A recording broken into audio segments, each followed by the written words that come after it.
कहते हैं कि अपराधी कितना भी शातिर क्यों ना हो, एक न एक दिन कानून की गिरफ्त में जरूर आता है। हालांकि जब कोई अपराधी हत्या जैसा जघन्य अपराध करता है तो निश्चित ही वह यही सोचता है कि उसने जो अपराध किया है उसे करते किसी ने देखा नहीं है, अतः वह साफ बच निकलेगा। इस कहानी में आरोपी की दूसरी पत्नी के साहस ने उसकी असलियत पुलिस के सामने ला दी। गजब के चतुर आरोपी ने इस सनसनीखेज हत्याकांड को कैसे अंजाम दिया, इसमें कौन कौन शामिल रहा, उसका इरादा क्या था, इतने लंबे समय तक वह पुलिस को कैसे छकाता रहा, ऐसे तमाम सवालों के जवाब सिलसिलेवार और विस्तार से जानते हैं। हेलो दोस्तों, मैं कनिका अग्रवाल आज फिर हाजिर हूँ डार्क स्टोरी चैनल में एक नई स्टोरी लेकर। दोस्तों, हमारे चैनल को सब्सक्राइब करके हमारे परिवार का हिस्सा बनिए और लाइक करके हमारा हौसला बढ़ाए। अपने सुझाव कमेंट बॉक्स में जरूर दें, मुझे खुशी होगी। तो चलिए आज की कहानी शुरू करते हैं। 14 मार्च 2022 की दोपहर अनामिका नाम की एक महिला बदहवास हालत में ग्वालियर शहर के झांसी रोड थाने पहुंची। वह काफी घबराई हुई थी। थाने के गेट पर राइफल लेकर खड़े संतरी से उसने थाना प्रभारी के बारे में पूछा। संतरी ने उनके कक्ष की ओर इशारा करते हुए कहा, साहब अंदर बैठे हैं, आप चली जाइए। अनामिका तेज कदमों से सीधे थाना प्रभारी के कक्ष में दाखिल हुई। उस वक्त थाना प्रभारी अपने मातहतों के साथ किसी अहम मसले पर चर्चा कर रहे थे। अनजान महिला को अपने कक्ष में आते देख उन्होंने पूछा, कहिए क्या काम है? घबराई हुई अनामिका ने कहा, साहब मुझे अपने पति राजेंद्र यादव के जुर्म के संबंध में कुछ महत्वपूर्ण जानकारी मय दस्तावेज और फोटो के साथ देनी है और उसके खिलाफ रिपोर्ट दर्ज करवानी है। थाना प्रभारी ने महिला को कुर्सी पर बैठने का इशारा करते हुए कहा, आप आराम से बैठकर पूरी बात बताइए, आखिरकार आपके साथ क्या हुआ? थाना प्रभारी के कहने पर अनामिका कुर्सी पर बैठ गई, लेकिन पता नहीं क्यों उसके मुंह से आवाज नहीं निकल रही थी। उसकी जुबान सूख गई थी।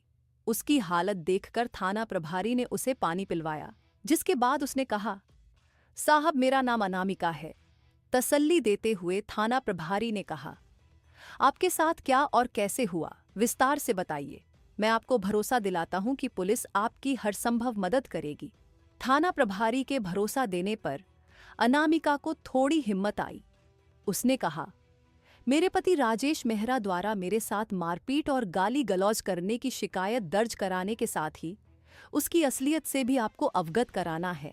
अनामिका ने बताया कि उसके पिता ग्वालियर के बड़े ट्रांसपोर्टर हैं। उन्होंने बड़ी शान और शौकत से उसकी शादी राजेश के साथ की थी। इसके बाद अनामिका के साथ जो हुआ वह इस प्रकार सामने आया। समय अपनी गति से गुजरता रहा। शादी के कुछ दिनों बाद ही पति उसे परेशान करने लगा। उसके व्यवहार में काफी बदलाव आ गया था। वह बात बात पर झगड़ा करने लगा था और यहां तक कि उसके साथ मारपीट भी करने लगा। अनामिका पति के बदले व्यवहार से काफी परेशान थी। उसे समझ नहीं आ रहा था कि वह क्या करे। जब भी वह पति के बदले व्यवहार की शिकायत करती, वह कोई ना कोई बहाना बना देता। यहां तक कि राजेश मेहरा ने अनामिका की पिटाई कर उसे घर से निकल जाने को भी कहा। उसने घर खर्च के लिए पैसे देना भी बंद कर दिया था। जब राजेश के अत्याचारों की हद हो गई, तब अनामिका ने अपने पिता को सारी बातें बता दी। राजेश ने अनामिका के सामने इस तरह के हालात खड़े कर दिए कि वह परेशान होकर खुद ब खुद पति का घर छोड़कर अपने मायके आकर रहने लगी।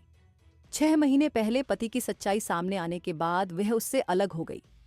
दरअसल 6 महीने पहले अनामिका के हाथ इत्तेफाक से कुछ कागजात लगे, जिससे उसे पता चला कि उसके पति का असली नाम राजेश मेहरा नहीं बल्कि राजेंद्र कमरिया है। राजेश मेहरा तो उसका फर्जी नाम है। राजेंद्र धोखाधड़ी और हत्या जैसे अपराधों में शामिल होने की वजह से फरार चल रहा था। इस खुलासे के बाद अनामिका पति से अलग होकर चेतकपुरी में अपने पिता के पास रहने लगी। इसके बावजूद राजेश मेहरा उर्फ राजेंद्र कमरिया ने उसे फोन कर वापस लौटने के लिए कहा। अनामिका ने मना कर दिया तो राजेंद्र ने उसे फोन पर जान से मारने की धमकी देना शुरू कर दिया। एक दिन तो हद ही हो गई। 12 मार्च 2022 को अनामिका अपने पिता से थोड़ी देर में लौटने की बात कहकर घर से निकली ही थी कि रास्ते में राजेंद्र अपने साथियों निक्की, प्रमोद और राजा के साथ खड़ा मिला। राजेंद्र ने अनामिका को जबरन अपनी गाड़ी में डालकर सुनसान जगह पर ले गया और उसके साथ जमकर मारपीट की। इस मारपीट में अनामिका की आंख पर चोट भी आई। अनामिका ने बताया कि उस दिन उसका पति राजेंद्र उसे जान से मारने की फिराक में था, लेकिन वह किसी तरह उसके चंगुल से छूटकर भाग निकली। इसके बाद अनामिका सीधी ग्वालियर के झांसी रोड थाने पहुंची। उसने पुलिस को अपने पति की असलियत बताई और कई अहम दस्तावेज भी सौंपे। जैसे जैसे जांच आगे बढ़ी, पुलिस को नई नई जानकारी मिलती गई। पुलिस ने जब अपना रिकॉर्ड खंगाला तो पता चला कि राजेंद्र इस थाने में भी मारपीट के एक मामले में फरार था। पुलिस ने बिलोवा थाने से संपर्क किया तो यह जानकारी सामने आई कि 2014 में 36 लाख रुपए की धोखाधड़ी और मारपीट के एक मामले में भी वह फरार चल रहा है। राजेंद्र यादव को गिरफ्तार करने के लिए पुलिस टीम बनाई गई।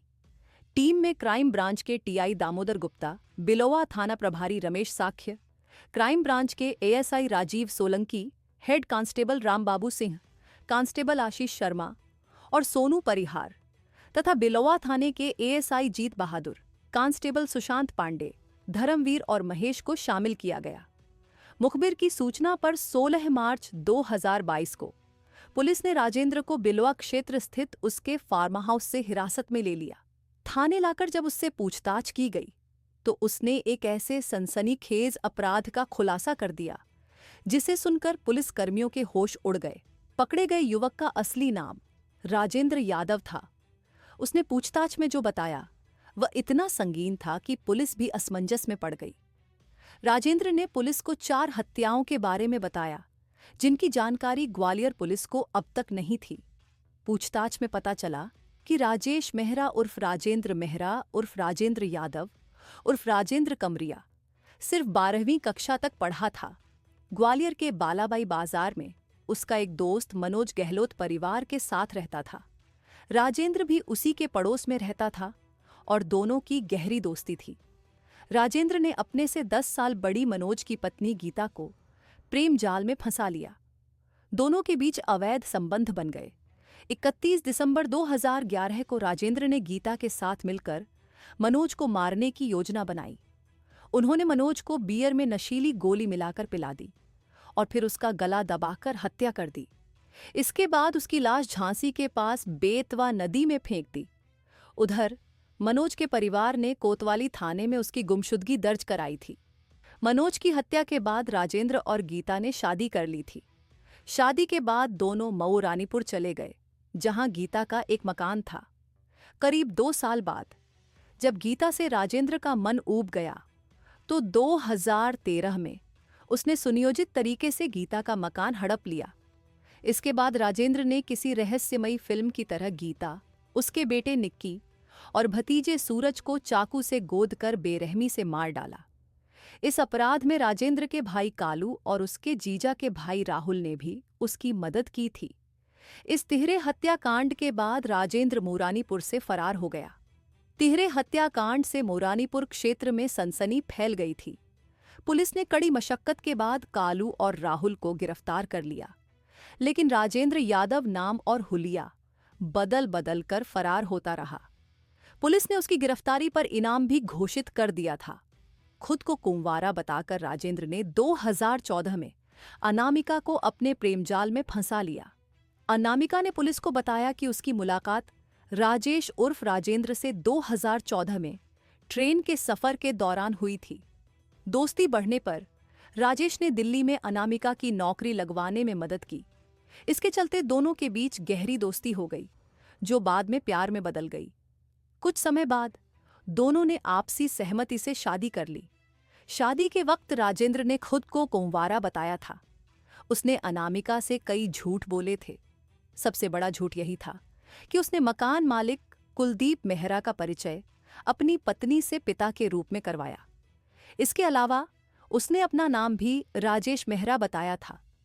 बाद में अनामिका को पता चला कि कुलदीप मेहरा राजेंद्र का पिता नहीं, बल्कि उसका मकान मालिक है। यही नहीं, राजेंद्र ने कुलदीप मेहरा की करीब 5 करोड़ की जमीन भी ठग ली थी। शादी के बाद राजेंद्र ने अनामिका को अपनी बहन के घर रखा था। दोनों का एक बेटा भी है। पिछले 10 सालों से राजेंद्र लगातार अपना नाम और हुलिया बदलकर पुलिस से बचता रहा। कभी पगड़ी पहनता, कभी क्लीन शेव रहता, तो कभी दाढ़ी बढ़ाकर अपने रूप को बदल लेता। कभी वह राजेंद्र यादव बन जाता, तो कभी राजेश मेहरा। राजेंद्र लग्जरी कारों का शौकीन और अय्याश प्रवृत्ति का इंसान था। वह पहले किसी लड़की से दोस्ती करता, फिर सुनियोजित तरीके से उसकी संपत्ति पर कब्जा कर उसे हड़प लेता। बात करने में हाजिर जवाब राजेंद्र के अपराधों का कच्चा चिट्ठा पुलिस ने मीडिया के सामने खोला। ग्वालियर एसपी अमित सांघी और एडिशनल एसपी राजेश दंडोतिया ने पत्रकार सम्मेलन में इसकी जानकारी दी। पुलिस रिकॉर्ड के अनुसार 2011 खास दोस्त मनोज गहलोत की हत्या। 2012 ग्वालियर में पीडब्ल्यूडी इंजीनियर के मकान में किराए पर रहा। वहां उसकी पत्नी को फंसाकर 60 लाख की ठगी की। 2013 चेक बाउंस के मामले में गिरफ्तारी वारंट जारी हुआ। धारा 420, 467, 468, 471 और 120 भादंबी के तहत केस दर्ज हुआ। 2013 भाई और जीजा के छोटे भाई के साथ मिलकर गीता, उसके बेटे निक्की और भतीजे सूरज की निर्मम हत्या की। अनामिका का कई बार मन हुआ कि वह अपने पति के बारे में पुलिस को सच बता दे, लेकिन राजेंद्र के खिलाफ बोलने का साहस वह नहीं जुटा पाई। हालांकि जब अत्याचार की हद हो गई तो अनामिका पक्के सबूतों के साथ पुलिस के सामने खड़ी हो गई। वैसे भी उसके लिए पति के खिलाफ खड़ा होना ही सबसे सही कदम था। राजेंद्र की सच्चाई से अनामिका को गहरा झटका लगा है और इससे उबरने में उसे वक्त लगेगा। पूछताछ के बाद राजेंद्र को न्यायालय में पेश किया गया, जहां से उसे जेल भेज दिया गया। आपकी इस कहानी को लेकर क्या राय है? कमेंट बॉक्स में जरूर बताएं। दोस्तों, हमारी स्टोरीज का मकसद समाज में हो रहे अपराधों से आपको जागरूक करना है ताकि समय पर सावधानी अपनाई जा सके। सावधान रहे, सुरक्षित रहे। हमारे चैनल को लाइक और सब्सक्राइब करें और शेयर करना ना भूलें। मिलते हैं अगली सच्ची कहानी के साथ। धन्यवाद।